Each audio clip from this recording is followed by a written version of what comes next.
messieurs, chers téléspectateurs, bienvenue à votre émission Hashcom Hémicycle. La tribune de la représentation nationale reçoit sur ce plateau député Djimé Cléma Bagao. Il est président du Parti démocratique du peuple tchadien, PDPT. Il est aussi élu de la circonscription électorale de Moyen-Boney, Bongor, dans le Moyen-Kivu-Est. Oui, député Djimé Cléma Bagao, c'est quoi pratiquement au sein de l'Assemblée nationale quand on parle de la rentrée parlementaire? C'est quoi la rentrée parlementaire? Au niveau de l'Assemblée nationale, quand on parle de la rentrée parlementaire, c'est le début d'une session parlementaire. Bon, au niveau de notre Assemblée, nous avons deux sessions ordinaires. Et la première session qui commence de février à juin, et la seconde qui commence de septembre à décembre, et qui est appelée session budgétaire. Donc voilà les deux sessions, et c'est là où on parle de l'entrée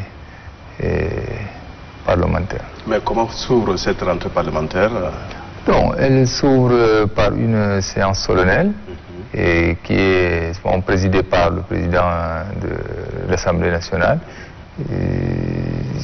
Ils invitent les membres du gouvernement, les représentations diplomatiques et d'autres personnalités, les autres grandes institutions de la République qui viennent prendre part à l'ouverture de la session parlementaire. Que font d'abord les députés pendant les sessions parlementaires? Pendant les sessions parlementaires, ce que nous faisons, c'est que sur la table du bureau de l'Assemblée nationale, il peut arriver que le gouvernement dépose des projets de loi, ou bien au niveau de l'Assemblée, il y a des propositions de loi qui viennent aussi des députés, et là, ces projets ou propositions de loi sont transmis aux commissions concernées, et qui statuent et déposent un rapport au bureau de l'Assemblée et qui programme cette activité. Et lors d'une plénière, les députés ayant déjà pris connaissance des documents débattent du sujet, et ils finissent soit par adopter le texte, soit par rejeter le texte. Mais le texte, une fois adopté, ou soit rejeté? Donc, le texte, une fois adopté ou rejeté, logiquement, une fois adopté, quand il est adopté, il est envoyé au gouvernement, à la Cour suprême, qui essaie de voir est-ce que c'est une loi anticonstitutionnelle ou non. Et s'il n'y a pas de problème, c'est que elle est maintenant transmise, cette loi, ce projet de loi est transmis au président de la République qui prend un acte pour promulguer la loi. Ça, c'est dans le cas où c'est adopté, mais quand il s'agit de rejet par l'Assemblée nationale? Si c'est rejeté par l'Assemblée nationale, c'est que soit on la rejette pour une relecture, ou elle est définitivement rejetée. Oui, député Djimé Cléma Bagao, vous venez là de planter le décor de notre émission qui porte effectivement sur les vacances parlementaires à travers la rentrée parlementaire. Vous nous avez expliqué de bout en bout qu'est-ce qu'une rentrée parlementaire. Aujourd'hui, on parle des vacances parlementaires. C'est quoi les vacances parlementaires? Non, les vacances parlementaires, c'est la période d'intercession entre les deux sessions, la première session parlementaire et la seconde. Cette période d'intercession permet aux élus du peuple de retourner dans leur circonscription électorale, essayer de partager avec les électeurs leurs préoccupations et de vivre les réalités du terrain pour permettre aux députés de revenir vers l'hémicycle et proposer des solutions aux problèmes que pose la population. Donc, en somme, les vacances parlementaires, c'est-à-dire les députés vont auprès des électeurs pour les écouter, pour les auditionner, Mais vous, député, votre base, c'est Benoît, et curieusement, vous vous retrouvez ici à N'Djamena. Donc, oui, la base du député peut être Benoît, et il est ici à N'Djamena. Il est ici à N'Djamena. Le problème, c'est qu'il est là pour prendre part à la session parlementaire. Mais le jour commun, dès qu'il y a les vacances, le député est auprès de sa population. Parce qu'il doit vivre les réalités. C'est pas normal que le député reste définitivement ici et il ne fait pas les navettes entre sa circonscription électorale et le siège de l'Assemblée nationale. Parce qu'il n'est pas un fonctionnaire de l'Assemblée nationale. Il est un élu du peuple. Donc, ce qui veut dire qu'il fait partie de ce peuple, de cette population. Et il doit vivre avec elle les réalités du terrain. Mais habituellement, comment vous, Jim Clément Bagaou, passez vos vacances parlementaires? Bon, habituellement, je passe mes vacances parlementaires à côté de mes électeurs, avec lesquels on se partage toutes les difficultés ensemble. Et je vous dis que pendant les vacances, j'essaie de voir comment, et heureusement pour moi, ce que pendant les vacances, c'est la période aussi de culture. Et je me mets dans la danse avec mes électeurs. J'essaie de voir ensemble comment on peut résoudre certaines difficultés, où on discute de temps en temps sur certains conflits, comment on peut faire des approches avec l'administration pour résoudre tel ou tel conflit. Ainsi de suite, je pense qu'à tout temps, je ne suis pas loin de N'Djamena, donc ça ne m'empêche pas d'être chaque mois, chaque 2 semaines à Bongo et partager avec mes électeurs les difficultés qu'ils ont et de relayer ça au niveau de l'administration à tout moment quand c'est nécessaire. Ça, c'est votre cas. Mais il est arrivé où on a vu certains députés descendre dans les villages, dans leurs circonscriptions électorales, chercher plutôt à donner l'alcool à leurs électeurs. Est-ce que c'est ça? Bon, moi je vous dis sincèrement, descendre, donner de l'alcool aux électeurs, bon, c'est pas dans mes habitudes, donc je ne maîtrise pas bien.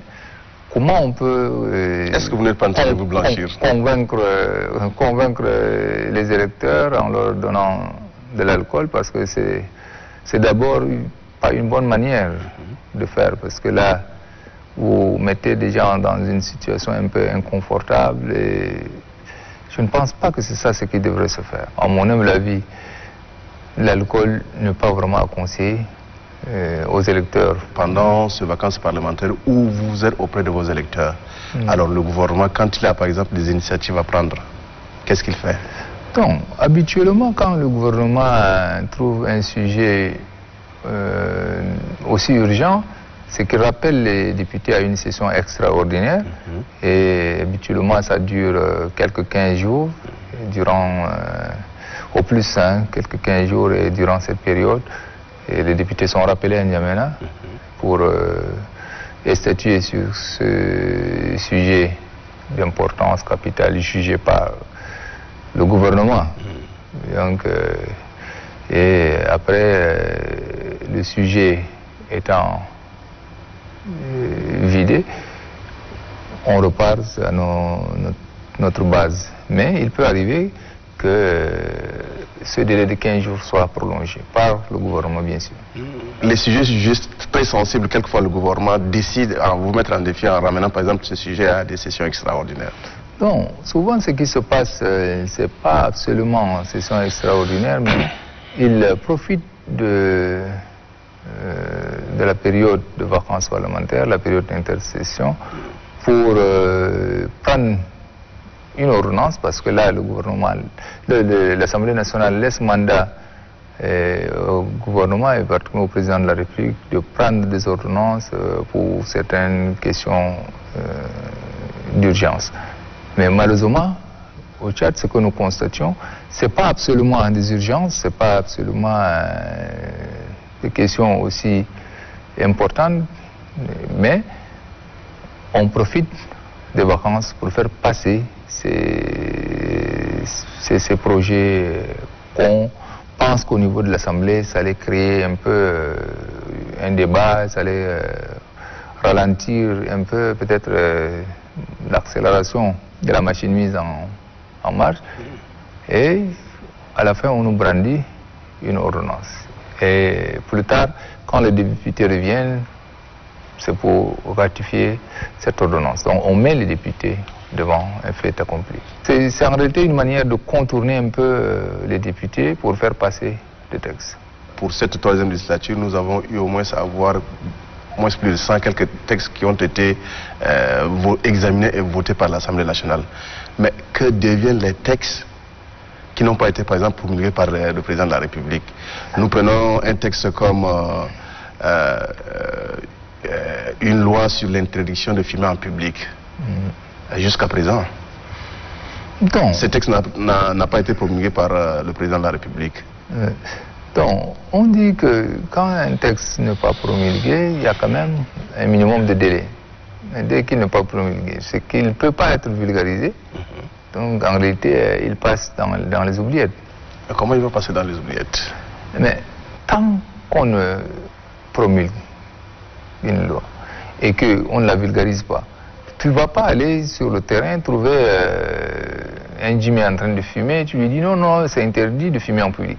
Mais il n'a pas été informé. C'est ça aussi, ce qu'il faut comprendre. Ce n'est pas parce qu'une loi est votée, elle doit automatiquement s'appliquer. Le gouvernement a ce devoir de faire vulgariser le texte. Sinon, ce qui veut dire que, bon, on fait subir aux usagers ou bien à la population quelque chose pour qui en réalité elle n'est pas informée. Et c'est parce que la population est la plus faible et puis de l'autre côté on fait appliquer non. Ce que la loi demande, c'est qu'il faut au moins chercher à vulgariser les textes. Sinon, vous n'allez pas comme ça chercher à punir les gens. Vous avez l'habitude de descendre sur le terrain au niveau de vos électeurs pour vulgariser par exemple les textes qui ont été examinés et adoptés à l'Assemblée nationale. Mais quel est le mécanisme qui permet donc au gouvernement de sa part de vulgariser aussi certains textes? Bon, moi je vous dis une chose, c'est qu'en réalité au Tchad, il y a carence dans ce domaine. Parce que bon, si le député prend le soin d'informer la population, ça c'est une initiative personnelle, mais c'est le rôle que devrait jouer le gouvernement. Mais c'est ce qui ne se passe pas.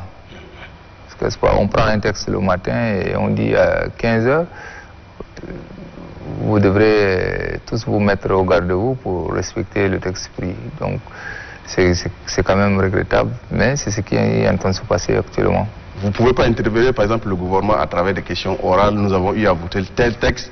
Pourquoi vous ne nous appuyez pas? Donc, si je ne me trompe pas, c'est qu'au niveau de l'Assemblée, on a cette facilité au moins d'interpeller le gouvernement. Mais le gouvernement, il ne répond pas à toutes les questions ou bien toutes les interpellations des députés. Je pense que vous nous côtoyez il y a cela un certain temps. Et de toute façon, on programme même les questions orales, par exemple, en fonction de la tête des députés. Je vous dis, j'ai passé pratiquement presque 10 ans à l'Assemblée. Et j'ai eu à introduire, je ne sais pas, des dizaines de questions orales.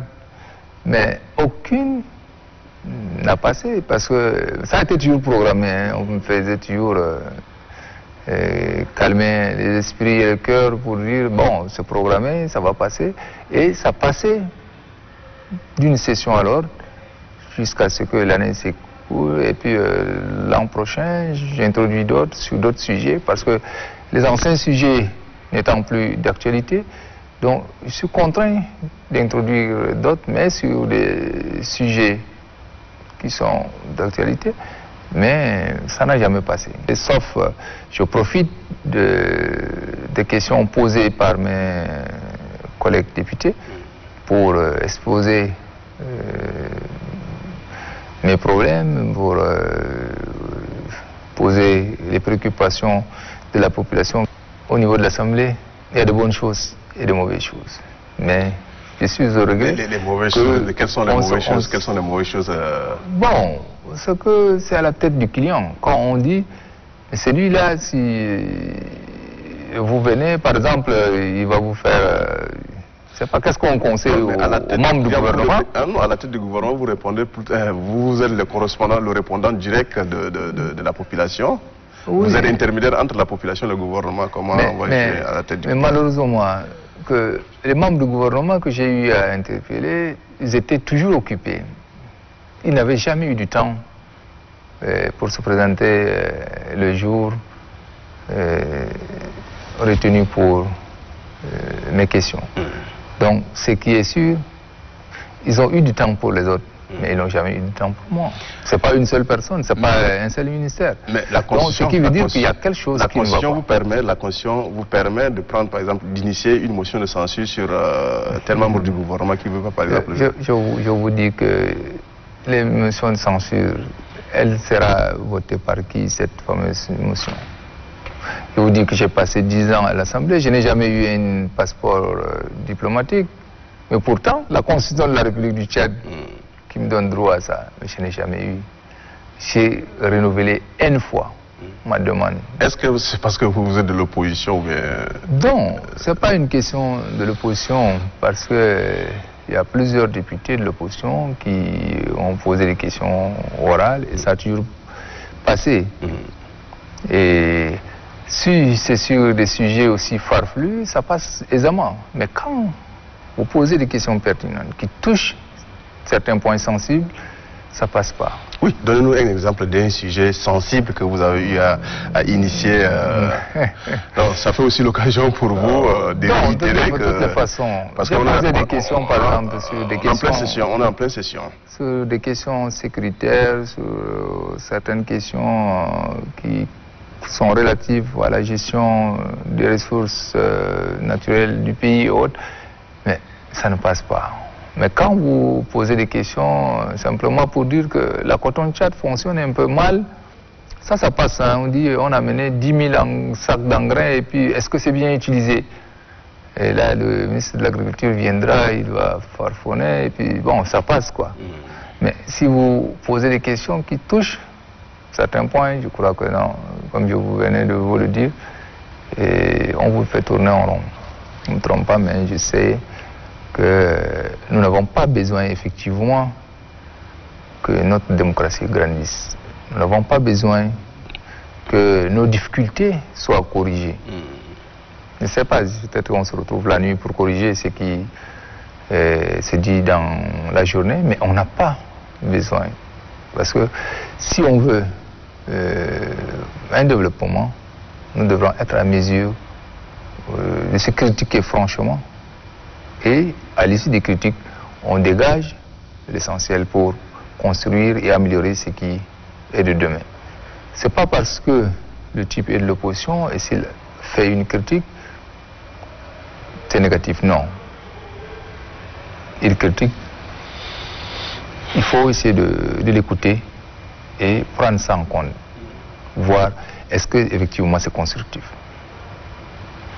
Mais pour ce qui me concerne, souvent je dis, on fait de la politique,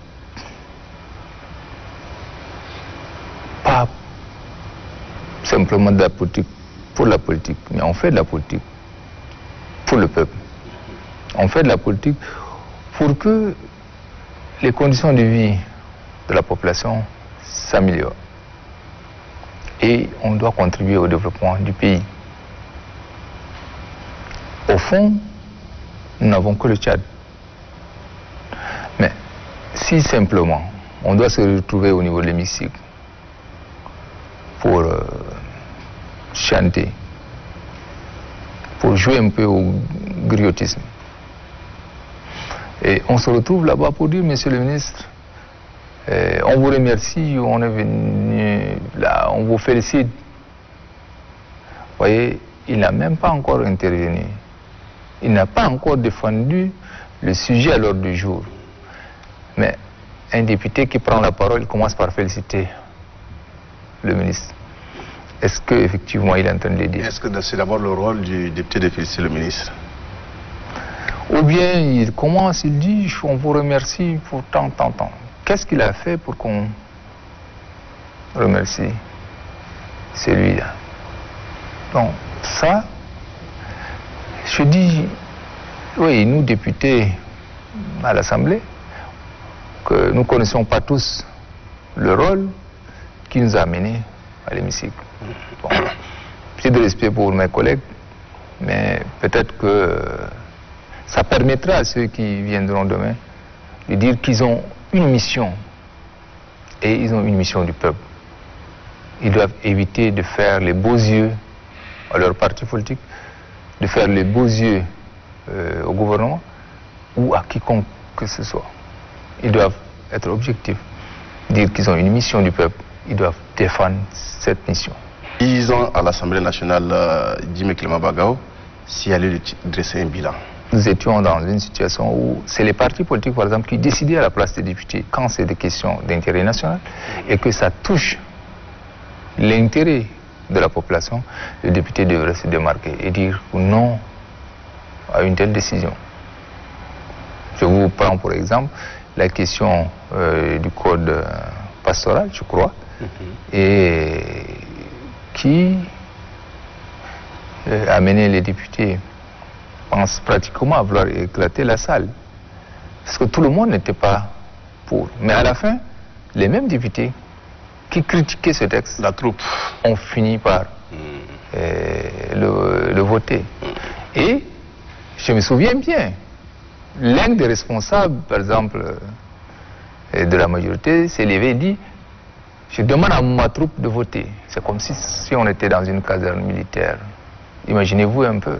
Et tous ceux-là, tous mes collègues, ils sont effectivement mis comme s'ils étaient dans la caserne militaire et tout le monde a voté. Contre leur gré, contre l'intérêt de leur population, de leur circonscription. Ah, mais est-ce qu'on est conscient que le Tchad est au-dessus de tout? Pour la 4e législature, par exemple, quel genre de député que vous voulez? Non, qui doivent moi j'aurais souhaité que ça soit des députés conscients. Et il faut un minimum de bagage intellectuel. Je ne dis pas pour avoir un bac, une licence, un doctorat, bon, pas tout ça. Mais savoir au moins lire et écrire en arabe, ça, il faut quand même mettre un petit diplôme. Même si c'est le BPC, il y a des gens, il y a nos parents là qui ont commencé avec les BPC, mais ils sont mieux instruits que ceux qui ont aujourd'hui de gros diplômes là.